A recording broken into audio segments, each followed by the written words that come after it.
नमस्कार, मैं Sumant. Welcome to prep IAS daily answer writing class. आज हम डिस्कस करेंगे इंडियन इकोनॉमी के दो बेहतरीन क्वेश्चंस। पहला क्वेश्चन है बैलेंस ऑफ पेमेंट पे, दूसरा है एक्सटर्नल डेप्ट पे। तो दोनों सवाल बहुत ही बेहतरीन हैं, दोनों इकोनॉमी के बेसिक क्वेश्चंस में से मतलब बेसिक टॉपिक में से आते हैं। अगर आपने श्रीराम या फिर रमेश सिंह मतलब कोई भी अगर बेसिक किताब पढ़ी होगी इकोनॉमी की, तो आप इस क्वेश्चन को कर ले जाएंगे, कोई इशू नहीं होगा।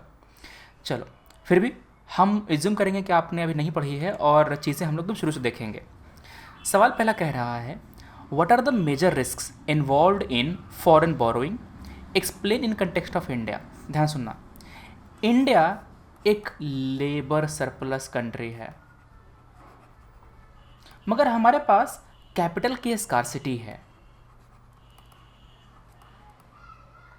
हमारे यहाँ कैपिटल की स्कार्सिटी है।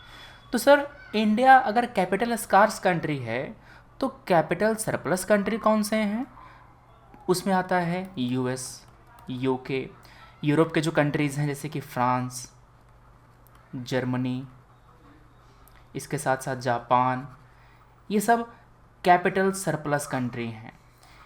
यहाँ पर लेबर कम है मगर यहाँ पर कैपिटल बहुत ही ज़्यादा है। हमारे यहाँ क्या है, हमारे यहाँ जनसंख्या ज़्यादा है, लेबर सरप्लस में है, मगर कैपिटल हमारे यहाँ काफ़ी कम है। चूँकि कैपिटल हमारे यहाँ कम है, इसीलिए हमको फॉरेन से बोरोइंग करनी पड़ती है। अच्छा, फॉरेन से बोरोइंग कौन लोग करते हैं? फॉरेन से बोरोइंग करते हैं हमारी गवर्नमेंट, इसको हम कहते हैं पब्लिक डेप्ट, और हमारी प्राइवेट कंपनीज़, जो कंपनीज़ हैं, जो इंडिविजुअल्स हैं वो। तो ये क्या कहलाता है? ये प्राइवेट डेप्ट कहलाता है, ये आपका गवर्नमेंट डेप्ट कहलाएगा। क्लियर है? तो हमारे यहाँ जो फॉरेन बोरोइंग है, इसका अधिकांश हिस्सा, मतलब कि अगर हमने 100 रुपया बोरो किया है तो 100 रुपये में से जो अधिकांश हिस्सा है वो प्राइवेट पार्टी के द्वारा बोरो किया गया है। गवर्नमेंट द्वारा जो बोरोइंग है वो काफ़ी कम है। ये हमारे लिए काफ़ी रियायत की बात है, काफ़ी रिलीफ की बात है कि गवर्नमेंट काफ़ी कम डिपेंडेंट है फॉरेन बोरिंग पर, फॉरेन फंडिंग पर। क्लियर है? सवाल पूछ रहा है यहाँ पे, फॉरेन बोरिंग से रिलेटेड जो मेजर रिस्क हैं वो कौन कौन से हैं। सिंपल सा क्वेश्चन पूछा है आपसे, इंडिया कंडीशंस का जवाब दीजिए। आपका आंसर का इंट्रो क्या होगा? इसमें पहले बताएंगे फॉरेन बोरोइंग के बारे में। ठीक है, जो डाटा है वो देंगे कि गवर्नमेंट कितना परसेंट बोरो कर रहा है, जो प्राइवेट पार्टी है वो कितना परसेंट बोरो कर रहा है। अब इसके बाद ये बताएंगे बॉडी में आकर के कि what are the risks involve in foreign borrowing. ठीक है, क्लियर है? इकोनॉमिक रिस्क कौन से हैं, पॉलिटिकल रिस्क कौन से हैं, एक्सचेंज रिस्क रेट का रिस्क कौन से हैं, इंटरेस्ट रेट का रिस्क कौन सा है, आप इनके बारे में बताएंगे। फिर आप आखिर में कंक्लूड करेंगे। आप ये बताएंगे कि किस तरह से हम अपना जो डिपेंडेंस है फॉरेन बोरोइंग पर वो कम कर सकते हैं।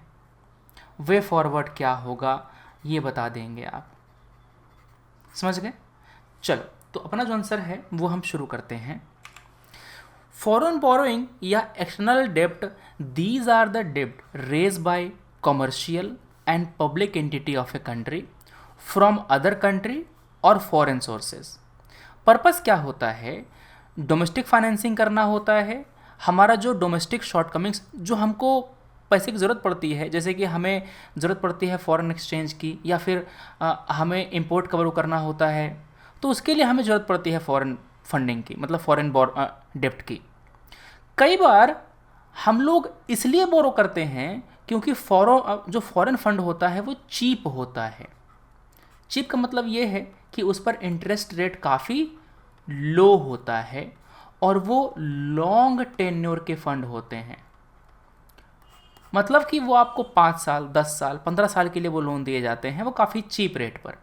तो हम लोग डोमेस्टिक मार्केट में बोरो ना करके, हमारे जो डोमेस्टिक बैंक हैं, इंस्टीट्यूशंस हैं, उनसे बोरो ना करके हम लोग फॉरेन इंस्टीट्यूशन से ही बोरो कर लेते हैं। क्यों सर, ऐसा क्यों? क्योंकि देखो, यूएसए में जो रेट होता है, इंटरेस्ट रेट होता है वहाँ के सेंट्रल बैंक के द्वारा, वो बहुत कम होता है, 2%, 2.5%, 1%, इतना ही होता है। इंडिया में कितना होता है? इंडिया में 2 से 6% तो हमको मेंटेन करना होता है इन्फ्लेशन ही। तो हमारा जो रेपो रेट है, रिवर्स रेपो रेट है, वो हाई होता है। तो इसी कारण से हमारे यहाँ जो लोन पे जो इंटरेस्ट रेट होता है वो भी हाई होता है। तो अगर कोई प्राइवेट कंपनी है तो वो इंडिया में क्यों बोरो करेगा? वो जा करके विदेश में बोरो कर लेगा, उसको तो सस्ता पड़ रहा है ना विदेशी फंड। ठीक है, तो यहाँ पर ये बातें हैं। प्लस इंडिया में अगर बोरो करेगा तो यहाँ पर जो क्राउडिंग आउट ऑफ फंड है वो हो जाएगा। ये क्या होता है सर? क्राउडिंग आउट का मतलब ये होता है, मान लो कि मार्केट में 100 रुपया है लोन में घुमाने के लिए, गवर्नमेंट ने इसमें से 60 रुपया बोरो कर लिया। गवर्नमेंट ने क्या किया, 100 में से 60 रुपया बोरो कर लिया, तो मार्केट के लिए कितना बचा? जो पब्लिक लोग हैं उनके लिए कितना बचा? केवल 40 रुपये बचा लोन में लेने के लिए। इसको कहते हैं crowding out.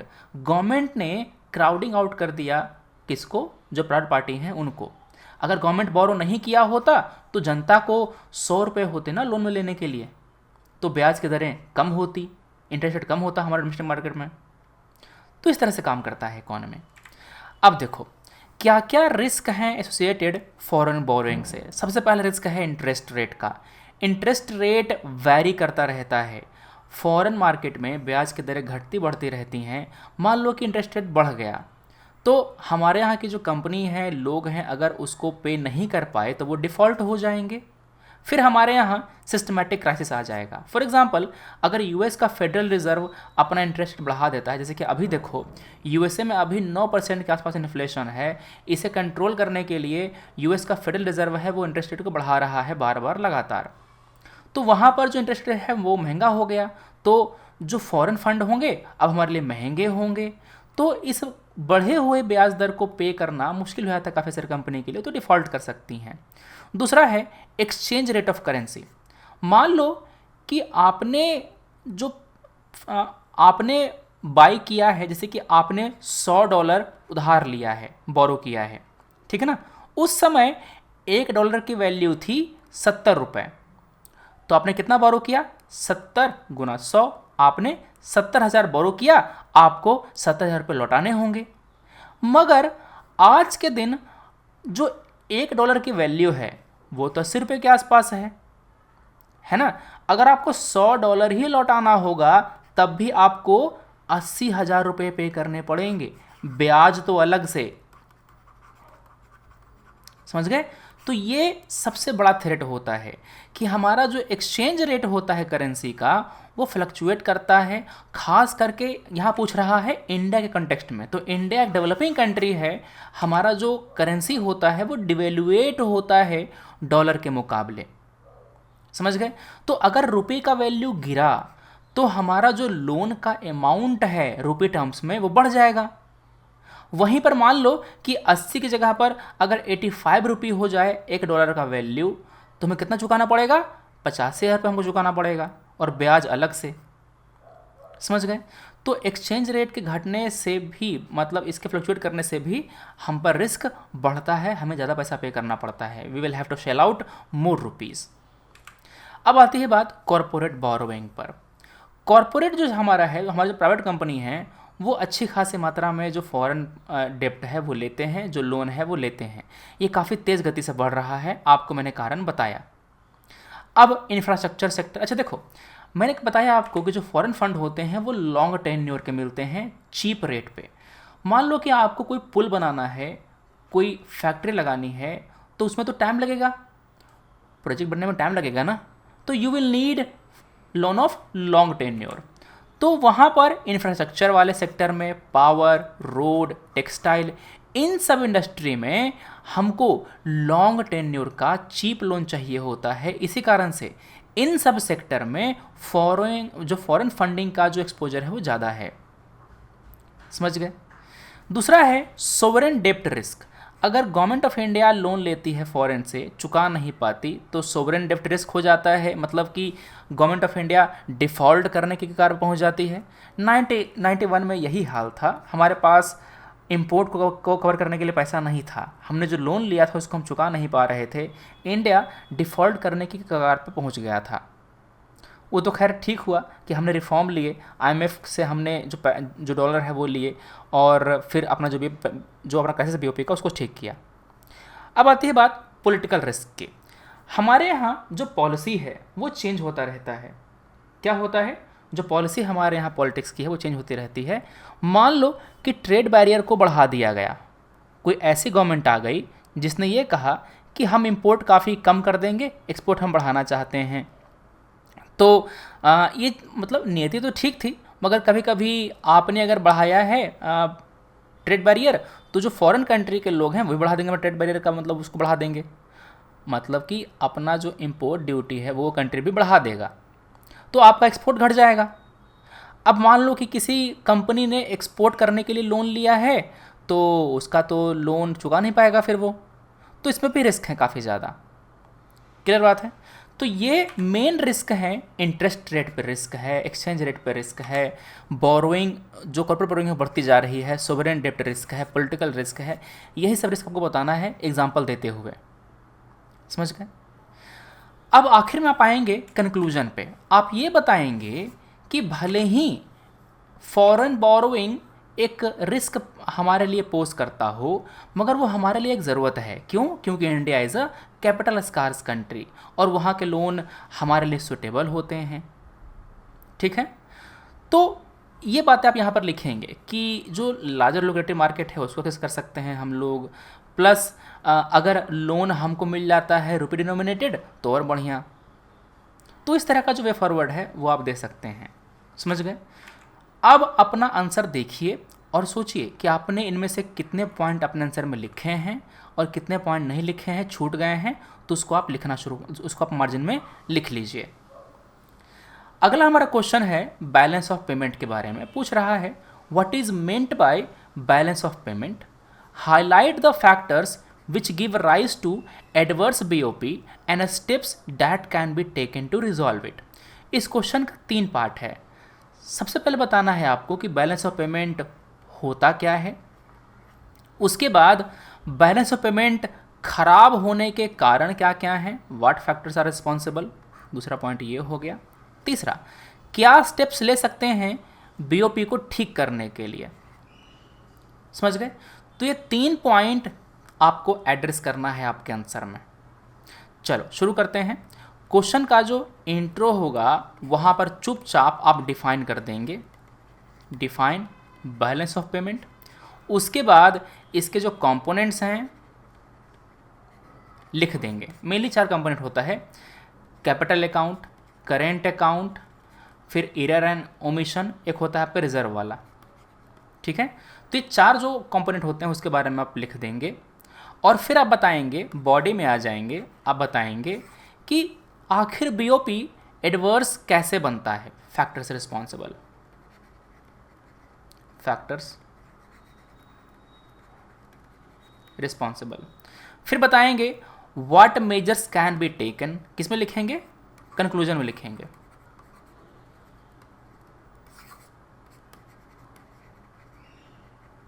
Measures needed.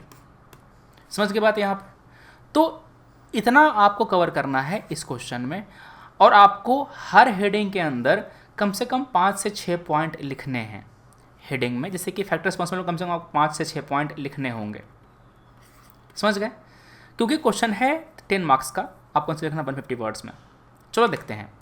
BOP में कंट्री के इंडिविजुअल, कंपनी, गवर्नमेंट, इन सब के द्वारा किए गए हर ट्रांजैक्शन का रिकॉर्ड होता है जो ट्रांजैक्शन फॉरेन कंट्री में करी गई होती हैं। फॉर एग्जांपल, मान लो कि इंडिया में आपने एक फ़ोन ऑर्डर किया यूएसए से, तो आपने यहाँ से पैसा बाहर भेजा, वो इसमें आ जाएगा, तो इंडिविजुअल जो ट्रांजैक्शन है वो आ गया। मान लो कि इंडिया का जो इन्फोसिस है उसको पेमेंट मिला यूएसए से। समझ गए? तो ये जो ट्रांजैक्शन हुआ वो इंडिया के एंटिटी का यूएस के एंटिटी से हुआ, तो यहाँ पर जो कंपनीज हैं उनका ट्रांजैक्शन रिकॉर्ड हो गया। मान लो कि गवर्नमेंट ने लोन दिया नेपाल की गवर्नमेंट को, चाहे डोनेशन दे दिया, असिस्टेंस दे दिया, तो गवर्नमेंट ऑफ इंडिया का जो ट्रांजैक्शन है गवर्नमेंट ऑफ नेपाल के साथ, ये भी बैलेंस ऑफ पेमेंट में आएगा। समझ गए? तो चाहे इंडिविजुअल के द्वारा किया गया ट्रांजैक्शन हो, चाहे कंपनी का ट्रांजैक्शन हो, चाहे वो गवर्नमेंट का ट्रांजैक्शन हो, अगर वो ट्रांजैक्शन इंडिया की बाउंड्री के बाहर हो रहा है, बाहर जा रहा है पैसा, तो वो सभी चीज़ें बैलेंस ऑफ पेमेंट में आती हैं। ठीक है, इसमें गुड्स एंड सर्विसेज का एक्सपोर्ट एंड इंपोर्ट कवर करते हैं, काउंट करते हैं। कैपिटल का जो ट्रांसफ़र है वो कवर करते हैं। फॉर एग्जांपल मान लो कि टॉम क्रूज ने आकर के इंडिया में इन्वेस्ट किया, ठीक है ना, इंडिया में आकर के उसने शेयर खरीदा इन्फोसिस का, तो उसका जो पैसा है, उसका जो डॉलर है, वो काउंट होगा इस बीओपी में। दूसरा, जो ट्रांसफ़र पेमेंट है, जैसे कि फॉरेन ऐड हो गया, कोई एनआरआई काम कर रहा है यूएसए में, उसने पैसा रिमिट किया, तो ये सारी बातें बीओपी में काउंट होगी। ठीक है, इसके मोटा मोटे 3 सब अकाउंट होते हैं, एक होता है एरर वाला भी। इसमें पहला होता है करेंट अकाउंट, इसमें ट्रेड होता है सर्विस में, गुड्स में, वन वे ट्रांसफ़र। दूसरा होता है कैपिटल अकाउंट, इसमें क्या होता है कि जो भी कोई लायबिलिटी पैदा होती है, चाहे लायबिलिटी घटती है, कोई एसेट क्रिएट होता है, वो सब ट्रांजैक्शन इसमें होते हैं। फॉर एग्जांपल मान लो कि तुमने एप्पल का स्टॉक खरीदा जाकर यूएस में इन्वेस्ट करके, तो वो किस में होगा, वो कैपिटल अकाउंट में आएगा। मान लो कि तुम्हारे भैया ने यूएस से तुम्हारे लिए कुछ पैसे भेजे, वो पैसा लोन तो है नहीं, वो पैसा डोनेशन है, चाहे रेमिटेंस है, तो वो करेंट अकाउंट में आएगा। समझ गए? तो यहाँ पर ये चीज़ें हैं। फिर फाइनेंशियल अकाउंट में आपके जो ट्रेड इन स्टॉक्स है वो आ सकते हैं, बॉन्ड, अगर ये नहीं है ना तो सारा तुम्हारा कैपिटल अकाउंट में ही आ जाएगा। समझ के बाद? तो यहाँ पर ये चीज़ें हैं। अगर फाइनेंशियल अकाउंट का पार्ट नहीं है बीओपी में तो सारा तुम्हारा कैपिटल अकाउंट में ही हो जाता है कवर। आगे अब आती है बात कि कौन कौन से फैक्टर के कारण हमारा बीओपी खराब होता है। बीओपी खराब होने का मतलब ये है कि इंडिया से पैसा ज़्यादा जा रहा है, इंडिया में पैसा कम आ रहा है। फॉर एग्ज़ाम्पल अगर इंडिया से बाहर जा रहा है $100 और आ रहा है इंडिया में $80, तो हम कहते हैं कि balance of payment is adverse for India. समझ गए बात? तो यहाँ पर ये चीज़ें होती हैं। अब पहला इकोनॉमिक फैक्टर ये है कि अगर हमारा इंपोर्ट ज़्यादा है, एक्सपोर्ट कम है, तो हमारा बैलेंस ऑफ पेमेंट डिफिसिट में चला जाता है। करंट जो आपका है ना, ये ट्रेड बैलेंस ऑफ ट्रेड, वो डिफिसिट में चला जाता है। अगर हमारी इकोनॉमी में इन्फ्लेशन हाई होगा तो हमारे यहाँ इंपोर्ट बढ़ जाएगा। क्यों? क्योंकि डोमेस्टिक गुड हमारा महंगा हो गया है, जो फॉरेन गुड है वो हमको सस्ता फील होगा। तो इन्फ्लेशन आने से इंपोर्ट बढ़ जाता है। साइक्लिकल फ्लक्चुएशन, जैसे कि जब रिसेशन आता है, डिप्रेशन आता है, तब हमारा बैलेंस ऑफ पेमेंट रिवर्स होता है। क्योंकि अगर हमारी इकोनॉमी में रिसेशन आया है, डिप्रेशन आया है, तो जो फॉरेन फंड हैं वो यहाँ से आउटफ्लो हो जाएंगे।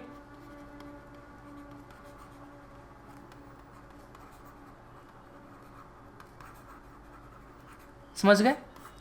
जिन फॉरेन इन्वेस्टर ने इंडिया में आकर निवेश किया था, इन्वेस्ट किया था, अपना पैसा लेके चले जाएंगे वापस वो लोग, क्योंकि इंडिया में ग्रोथ तो हो नहीं रहा, उतना रिसेशन आ गई है, मंदी आ गई है। दूसरा, चूँकि हमारे यहाँ जो कंट्री का जो गुड है उसका डिमांड घट गया है फॉरेन मार्केट में, तो हमारा एक्सपोर्ट घट जाएगा ड्यू टू इन्फ्लेशन। ठीक है, अगला क्या है, हम लोग जो सर्विसेज हैं वो इंपोर्ट करते हैं फॉरेन से, इस कारण से भी हम लोग पैसा बाहर भेज रहे होंगे और वो बीओपी में काउंट होगा। Because of this reason our BOP becomes adverse for India. ये हो गया क्या, आपके इकोनॉमिक फैक्टर। अब आती है बात पॉलिटिकल फैक्टर की। अगर हमारे यहाँ पॉलिटिकल इनस्टेबिलिटी है तो क्या होता है, पॉलिटिकल इनस्टेबिलिटी होने के कारण हमारा पॉलिसी काफ़ी चेंज होता है। Lack of stability in economic policies. समझ गए? अब चूंकि स्टेबिलिटी नहीं है इकोनॉमिक पॉलिसी में, तो जो इन्वेस्टर यहाँ पर इन्वेस्ट करना चाह रहा है उसको तो पता ही नहीं होगा कि हम जो पैसा लगा रहे हैं वो पैसा हमको कमा कर देगा कि नहीं। हम सेक्टर में इन्वेस्ट कर रहे हैं तो वो सेक्टर आगे ग्रो करेगा कि नहीं। हो सकता है कि जो गवर्नमेंट है उस सेक्टर के लिए कुछ अलग से पॉलिसी बना दे जो सेक्टर के लिए अच्छा ना हो। समझ गए? तो यहाँ पर कैपिटल का आउटफ्लो हो सकता है अगर पॉलिटिकल इनस्टेबिलिटी है कंट्री में तो इससे क्या होता है, फॉरेन फंडिंग का जो इन्फ्लो होता है वो घट जाता है। अब आगे समझो, कई बार सोशल फैक्टर के कारण भी हमारा जो बैलेंस ऑफ पेमेंट है वो एडवर्स बनता है। जैसे कि अगर हमारे यहाँ पॉपुलेशन ग्रोथ काफ़ी ज़्यादा है, जनसंख्या हमारे काफ़ी ज़्यादा है, तो हमारे पास एक्सपोर्ट करने के लिए सामान कम होंगे ना, हम खुद ही सब कंज्यूम कर जा रहे होंगे। तो चूँकि हमारा एक्सपोर्ट कम है तो जो फॉरेन करेंसी का जो इन्फ्लो है वो घट जाएगा, ठीक है, क्योंकि एक्सपोर्ट करके ही तो हमको मिलता है फॉरेन एक्सचेंज। तो ये मेन रीज़न है जो बीओपी है उसके एडवर्स बनने के। अब आती है बात कि क्या किया जाना चाहिए, what measures we can take to correct the imbalance in BOP. मतलब मोटा मोटी हमको कैसे एक्सपोर्ट बढ़ाना है, कैसे इंपोर्ट घटाना है वो बात। तो एक्सपोर्ट कैसे बढ़ाएंगे आप, ये समझो, एक्सपोर्ट कैसे बढ़ाएंगे आप, या तो अपना जो लॉजिस्टिक कॉस्ट है इसे कम कर दीजिए, या अपना जो प्रोडक्ट है काफ़ी कॉम्पिटिटिव रखिए, कॉम्पिटिटिव प्राइसिंग, ठीक है। दूसरी बात, आप अपने एक्सपोर्ट को बढ़ाने के लिए क्या करेंगे, एक्सचेंज रेट को मैनिपुलेट करेंगे।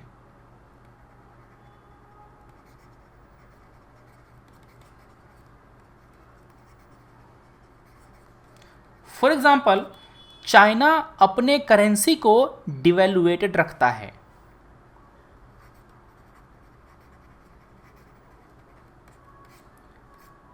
ठीक है ना, करेंसी वॉर कहते हैं इसको। होता क्या है कि दो कंट्री अपने अपने करेंसी का वैल्यू लो रखने के लिए आपस में वॉर करने लग जाए। वॉर का मतलब ये होता है कि पहले इस कंट्री ने अपना करेंसी डाउन किया तो उसके मुकाबले, जैसे कि उसको देखा देखी दूसरे कंट्री ने भी अपना जो करेंसी का वैल्यू उसको डाउन कर दिया। इसको कहते हैं करेंसी वॉर, ठीक है। जैसे कि चाइना अपना करेंसी कम रखता है ताकि उसका जो एक्सपोर्ट है वो सस्ता पड़े, वो जाकर के यूएस में खूब सारा उसका माल बिके, इंडिया में उसका खूब सारा माल बिके। दूसरी बात, आप एक्सपोर्ट सब्सिडी दे सकते हैं, एक्सपोर्ट सब्सिडी दे सकते हैं, ड्यूटी ड्रॉबैक दे सकते हैं। इन सबसे क्या होगा, एक्सपोर्ट बढ़ेगा। इंपोर्ट कैसे कम होगा, इंपोर्ट सब्स्टिट्यूशन, इसके लिए हम काम करेंगे। हम डोमेस्टिक मार्केट में ही जो प्लांट्स हैं, वो जो फैक्ट्रीज़ हैं वो लगाएंगे उन सामानों के लिए जो ज़्यादा इंपोर्ट होते हैं हमारे यहाँ, ताकि इंपोर्ट करने का ज़रूरत ही ना हो। गोल्ड का इंपोर्ट हमारे यहाँ काफ़ी ज़्यादा होता है, हमारे देश की महिलाएं बहुत ज़्यादा प्रेफर करती हैं, उनको बहुत मज़ा आता है गोल्ड खरीदने में। तो जो गोल्ड है उसका इंपोर्ट किया जाता है, तो जो करेंट अकाउंट है उसमें इसे मेंशन होता है। तो गवर्नमेंट ने क्या किया, सोवरेन गोल्ड बॉन्ड ये लॉन्च किया, ताकि आप गोल्ड में अगर आपका पर्पस गोल्ड में इन्वेस्ट करना है तो आप फिजिकल गोल्ड ना लेकर के सोवरेन गोल्ड बॉन्ड ले लीजिए, उससे आपको गोल्ड का ही रिटर्न मिलेगा, प्लस आपको जो एक्स्ट्रा ब्याज है वो भी मिलेगा। इन्फ्लेशन हमको कंट्रोल में रखना पड़ेगा, जो करेंसी में जो वोलेटिलिटी है उसको चेक करना पड़ेगा, उसको मतलब कि जो करेंसी का जो एक्सचेंज रेट है उसको स्टेबल रखना पड़ेगा। ये आरबीआई काम होता है, ठीक है ना। करेंसी मैनिपुलेशन दूसरी कंट्री ना करे, मतलब हम करें तो चलेगा, दूसरी कंट्री ना करे, ये हमको देखना पड़ेगा, ठीक है, ताकि अपने करेंसी को डिवेल्यूएट न कर दे हमारे खिलाफ, तो उसका एक्सपोर्ट हमारे यहाँ बढ़ जाएगा, हमारा एक्सपोर्ट उसके यहाँ घट जाएगा। समझ गए बात। तो ये जो मेजर्स हैं वो आपको लिखने हैं यहाँ पे, इस तरह के पॉइंट आपको अपने आंसर में लिखने हैं। समझ गए। चलिए, तो ये बातें हो गई। ये हमारे थे आज के 2 क्वेश्चन जिसका डिस्कशन हमने किया। उम्मीद अपने इसका आंसर लिखा होगा, अगर नहीं लिखा तो अभी भी मौका है। इसको सुनने के बाद, डिस्कशन सुनने के बाद वीडियो बंद करो, एक पेज उठाओ, उस पर अपने मन से आंसर लिखो, बिना देखे बिना कुछ सुने अपने मन से आंसर लिखो, और फिर चेक करो कि तुम्हें कितने पॉइंट याद हैं जो मैंने बोले अभी। ठीक है, चलो फिर हम मिलते हैं अपने अगले वीडियो में। अच्छा लगा लाइक, खराब लगा dislike. Thanks for watching, take care, जय हिंद।